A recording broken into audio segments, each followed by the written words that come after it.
அரியலூர்னாலே முந்திரி உற்பத்தி தான் பிரதானம். இந்த மாவட்ட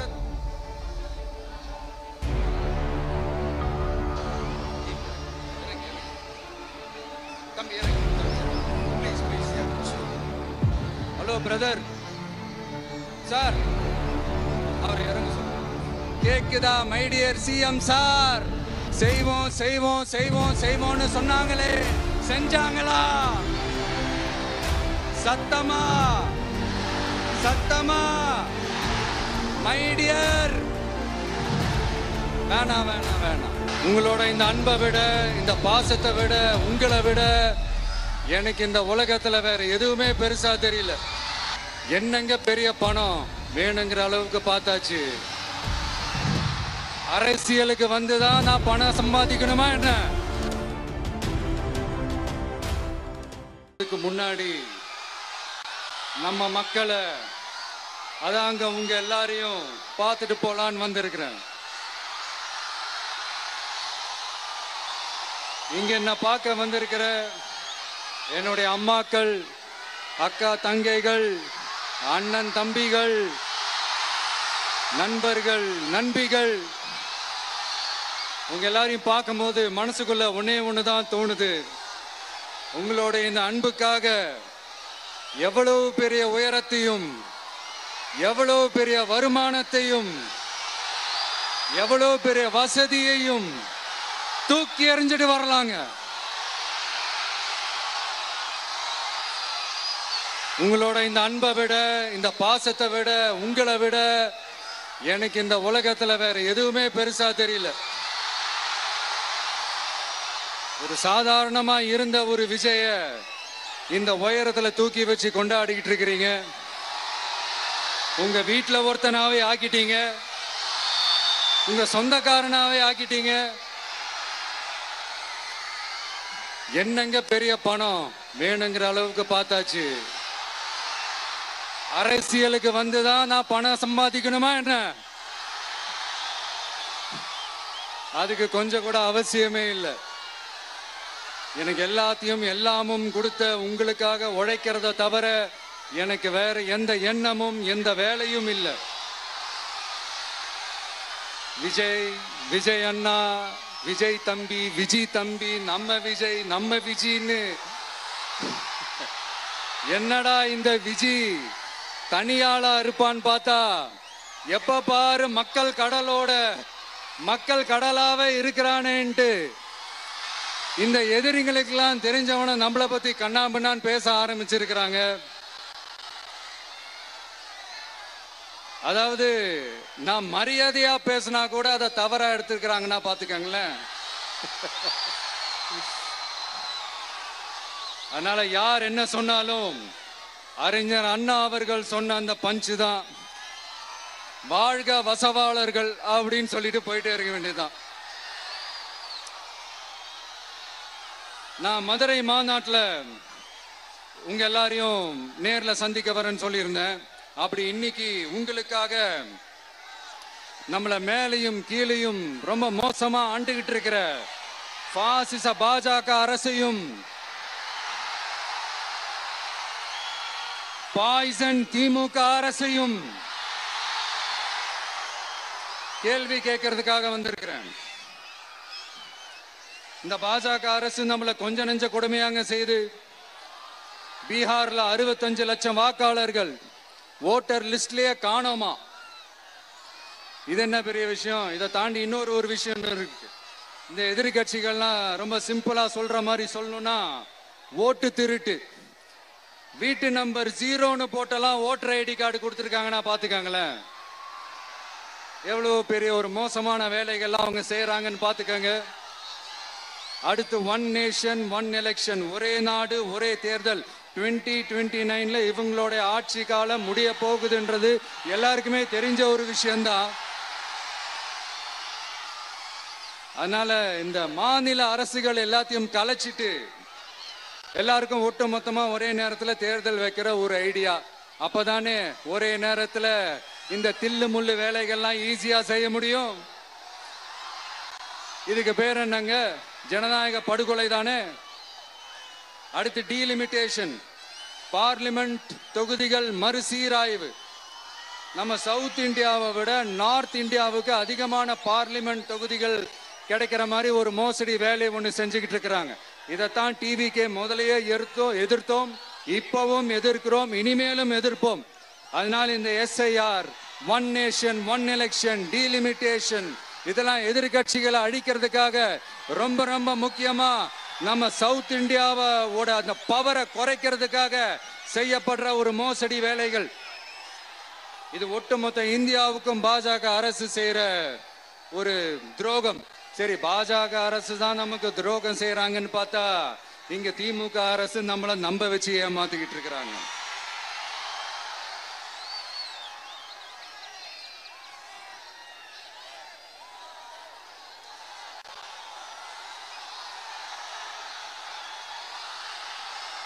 கிட்டத்தட்ட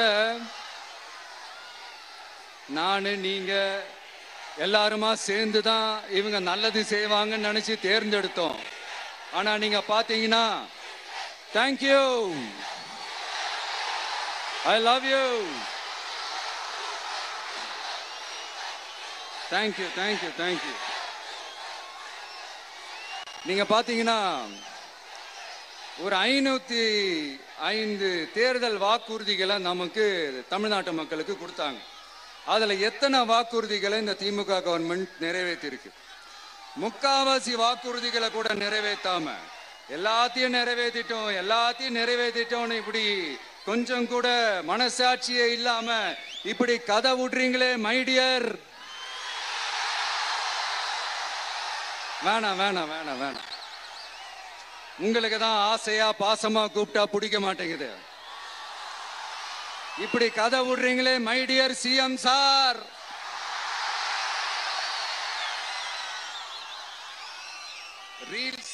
ரீல்ஸ் வேற, ரியாலிட்டி வேற நீங்களே சொல்லிட்டு இப்ப நீங்க விடுறது அம்பட்டும் ரீல்ஸ் தான். அதுல எல்லாம் பாதியில அருந்தும் போயிடுச்சு. அப்படி அருந்து போன ரீல்ஸ் எல்லாம் கொஞ்சம் என்னன்னு பாப்போமா? கேஸ் சிலிண்டருக்கு மானியமா 100 ரூபாய் தரேன்னு சொன்னீங்களே, தந்தீங்களா? 1000 ரூபாய் ஒருத்தர் விடாம எல்லா பெண்களுக்கும் தருவேன்னு சொன்னீங்களே, தந்தீங்களா? டீசல் விலையில மீதி இருக்கிற 3 ரூபாய் குறைப்பேன்னு சொன்னீங்களே, குறைச்சிங்களா? நீட்டு தேர்வை ரத்து செய்வோம்னு சொன்னீங்களே, ரத்து செஞ்சீங்களா? கல்வி கடனை ரத்து செய்வோம்னு சொன்னீங்களே, ரத்து செஞ்சீங்களா? வருஷத்துக்கு 10 லட்சம் பட்டதாரிகளுக்கு வேலை தருவேன்னு சொன்ன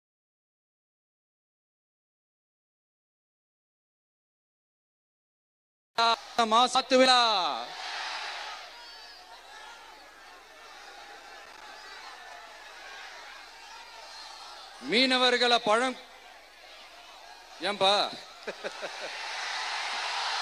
மீனவர்களை பழங்குடியின பட்டியல சேர்ப்போம்னு சொன்னீங்களே, சேர்த்தீங்களா? மீனவர்களுக்கு 2 லட்சம் வீடுகள் கட்டித்தரப்படும் சொன்னீங்களே, கட்டி தந்தீங்களா? அனைத்து மீனவ கிராமங்களிலும் மீன் உலர்த்தும் தளம் அமைக்கப்படும் சொன்னீங்களே, அமைச்சு கொடுத்தீங்களா? நெசவாளர்களுக்கு கூட்டுறவு சங்கத்துல கொடுக்கிற கடனுக்கு வட்டி 12% இருந்து 8% குறைக்கப்படும் சொன்னீங்களே, குறைச்சிங்களா? ஆட்டோ ஓட்டுறவங்களுக்கு சொந்த ஆட்டோ வாங்க 10,000 மானியம் வழங்குவோம்னு சொன்னீங்களே, வழங்குனீங்களா? அரசு ஊழியர்கள் ஆசிரியர்களுக்கு ஓல்டு பென்ஷன் ஸ்கீம் கொண்டு வருவேன்னு சொன்னீங்களே, கொண்டு வந்தீங்களா? பகுதி நேர ஆசிரியர்களுக்கு பணி நிரந்தரம்னு சொன்னீங்களே, செஞ்சீங்களா? சத்துணவு மற்றும் அங்கன்வாடி பணியாளர்களுக்கு அரசு பணி உறுதின்னு சொன்னீங்களே, செஞ்சீங்களா? முதியோர் உதவித்தொகை 1500 ரூபாய் தருவேன்னு சொன்னீங்களே, தந்தீங்களா? தமிழகத்தில் இருக்கும் வேலை வாய்ப்புகள்ல 75% தமிழர்களுக்கு சொன்னீங்களே, தந்தீங்களா? 3 லட்சத்தும் மேல் இருக்கிற காலி பணியிடங்கள் நிரப்பப்படும் சொன்னீங்களே, நிரப்புனீங்களா? தூய்மை பணியாளர்கள் பணி ஊதியம், ஓய்வூதியம் போன்ற கோரிக்கைகள் நிறைவேற்றப்படும் சொன்னீங்களே, நிறைவேற்றினீங்களா? மக்கள் நல பணியாளர்களாக 25,000 பெண்கள் நியமிக்கப்படுவார்கள் சொன்னீங்களே, நியமிச்சீங்களா? ரேஷன் கடையில மீண்டும் உளுந்து வழங்கப்படும் சொன்னீங்களே, கொடுத்தீங்களா? அனைத்து அரசு வேலை வாய்ப்புகளிலும் பெண்களுக்கு 40% முன்னுரிமை வழங்கப்படும் சொன்னீங்களே, கொடுத்தீங்களா? 35 வயதுக்கும் மேற்பட்ட திருமணமாக ஆதரவற்ற பெண்களுக்கு கல்வி தகுதிக்கு ஏற்ப அரசு வேலை வழங்கப்படும் சொன்னீங்களே, வழங்கினீங்களா?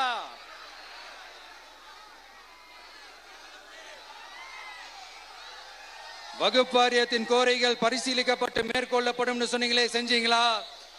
அரசு வீட்டு வசதி மற்றும் குடிசை மாற்று வாரிய வீடுகளில் மாற்றுத்திறனாளிக்கு ஒதுக்கீடு செய்யப்படும் சொன்னீங்களே, செஞ்சீங்களா? இலங்கை தமிழர்களை காப்பாற்ற ஒரே தீர்வு பொது வாக்கெடுப்பு தான், அதை நடத்த வலியுறுத்துவோம்னு சொன்னீங்களே, செஞ்சீங்களா? இப்படியே நம்ம கேள்வி கேட்டுக்கிட்டே இருக்க வேண்டியதுதான். இவங்க கிட்ட இருந்து எந்த பதிலும் வரப்போறது இல்ல. ஏன்னா இருந்தாதானே. அதனால நான் உங்களை கேட்கிறேன், செய்வோம் செய்வோம் செய்வோம் செய்வோம்னு சொன்னாங்களே, செஞ்சாங்களா? சத்தமா சத்தமா? மை டியர், வேணாம் வேணாம் வேணாம். அப்படி கூப்பிட்டா, ஆசையா பாசமா கூப்பிட்டா அவங்களுக்கு பிடிக்க மாட்டேங்குது. அதனால கேக்குதா மை டியர் சிஎம் சார்? அவங்க பண்றது துரோகம்னா நீங்க பண்றது நம்பிக்கை மோசடி. இது ரெண்டுமே ஒண்ணுதான், ரெண்டுமே ஏமாத்து வேலைதான், இது ரெண்டுமே ஜனநாயக குற்றம் தான். இப்படி ஏமாத்துறதுல இவங்க ரெண்டு பேருமே ஒரே வகைரா தான்.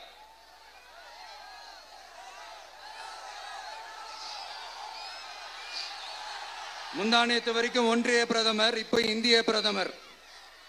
இப்படி மாத்தி மாத்தி பிளேட்டை மாத்தி மாத்தி பேசுறதுல நம்ம சிஎம் சார் ரொம்ப பிரில்லியன்ட். இப்ப புரியுதா மக்களே? மறைமுக உறவுக்காரர்கள்னு நாம ஏன் சொல்றோம்னு. சரி, இப்ப நம்ம அரியலூர் மாவட்டத்துக்கு வருவோம்.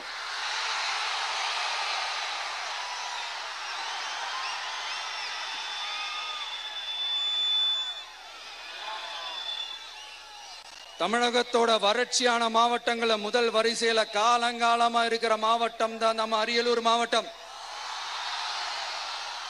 சிமெண்ட் உற்பத்தியும் முந்திரி உற்பத்தியும் நடக்குது, பட்டாசு தொழிலும் கொஞ்சம் நடக்குது.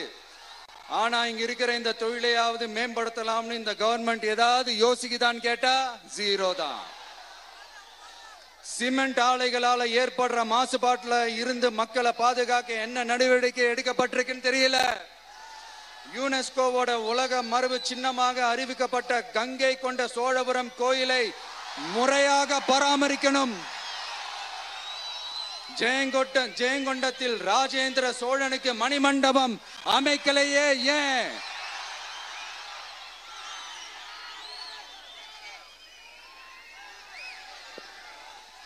மருதையாத்தோட குறுக்க வாராணவாசி தடுப்பணை கட்டுறதை பத்தி 4 வருஷமா கண்டுக்கலையே ஏன்? அரியலூர்ல இருந்து ஜெயங்கொண்டான் காட்டுமன்னார் கோயில் வழியாக சிதம்பரத்துக்கு ரயில்வே வழித்தடம் அமைக்கணும்ன்ற கோரிக்கை என்னாச்சுன்னு தெரியல. ஜெயங்கொண்டத்திலிருந்து கும்பகோணத்திற்கு ரயில்வே வழித்தடம் அமைக்கணும்ன்ற கோரிக்கை என்னாச்சுன்னு தெரியல. அரியலூர்னாலே முந்திரி உற்பத்தி தான் பிரதானம், அதனால முந்திரி தொழிற்சாலை அமைக்கணும்ன்ற கோரிக்கை என்னாச்சுன்னு தெரியல. இந்த மாவட்ட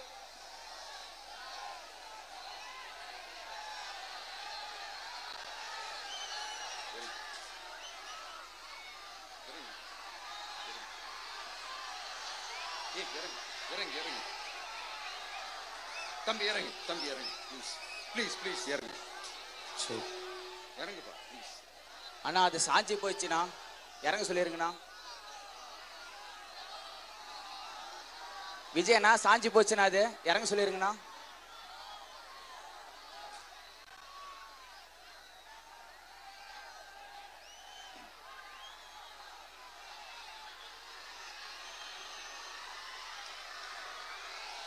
ஹலோ பிரதர் சார், அவரை இறங்க சொல்லுங்க ப்ளீஸ்.